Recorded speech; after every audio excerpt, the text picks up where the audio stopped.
And we're learning more about Robert Godwin's senior tonight from his family in Alabama. Lots of folks there. Yeah, it turns out his roots are down south and his family grieving his loss 800 miles away. Sarah Goldenberg with more from his brother and sister. Sarah. Robert is originally from Plantersville, Alabama, about an hour from the state capital of Montgomery. He had 9 siblings, and we heard from 2 of them tonight. They say he was a kind and loving man. Alabama was home to Robert Godwin Sr. years ago before he moved up north. He moved to Cleveland with one of his sisters, and he worked on machines for about 40 years before he retired. He called you every Saturday morning, and he just want to hear your voice. He loved Alabama. He always said he was going to move back home. From their home in Selma, Robert's sister and brother said he never had a problem with anyone. He loved everybody. And he never got mad with anybody. Several relatives called them Sunday after seeing the video themselves of Robert being shot and killed. Godwin's younger brother, Lindsey Jones, was the only sibling in Alabama who could bring himself to watch the video. It hurt me so bad to see him shoot my brother like that.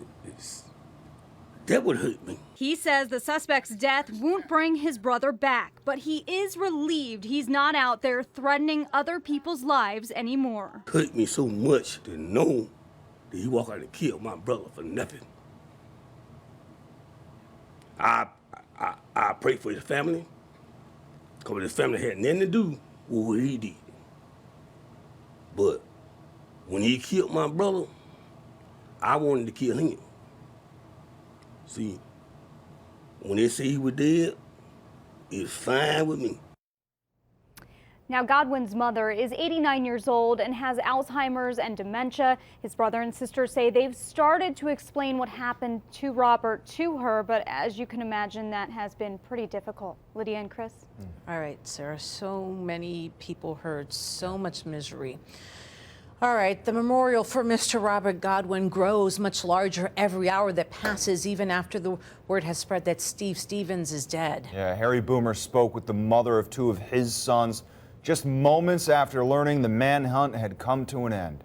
Why you couldn't do that in the first place? 37-year-old Steve Stevens gets no sympathy from Angela Small. She has 2 sons by 74-year-old Robert Godwin. Stevens pulled a gun and shot Godwin at random and in cold blood on Easter Sunday.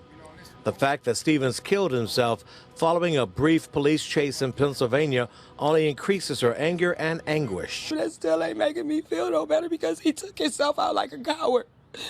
That still ain't getting no closure for me and my babies. Angela Small and Mr. Godwin share 2 boys, 8-year-old Marshawn Godwin and his older brother Terrell, who will turn 11 on the 20th of April, just 2 days from now. You left my kids without a father. We don't even know what we gonna do at this point. That was my rock. That was the person that helped me everywhere, everything. Now we wondering what we gonna do while this man, okay, you took yourself out like a coward. But what about his kids? That don't satisfy me. I'm Harry Boomer, Cleveland 19. A neighbor living near where Godwin was shot on East 93rd painted over her home address because she was so scared. She says she's glad there is closure for the neighborhood and, of course, for Godwin's family. The place where Steve Stevens worked released a statement after learning about his death. It was with mixture of sadness and relief that Beachbrook learned of the suicide of Steve Stevens. Every suicide is a tragedy, but we also share a sense of relief with the rest of our community because we are no longer fearful that Mr. Stevens will take more lives. We are deeply grateful to law enforcement officials who vigorously pursued this case. Our thoughts are with all of those impacted by this senseless act of violence. We'll continue to follow this story and bring you the latest information as it comes into our newsroom. Tomorrow there will be an autopsy on Stevens in Erie, PA. Of course, always follow us online and on our app for the most up-to-date information. Another live report coming up at 9:30. Live from the First Alert Weather Center, your hour by hour.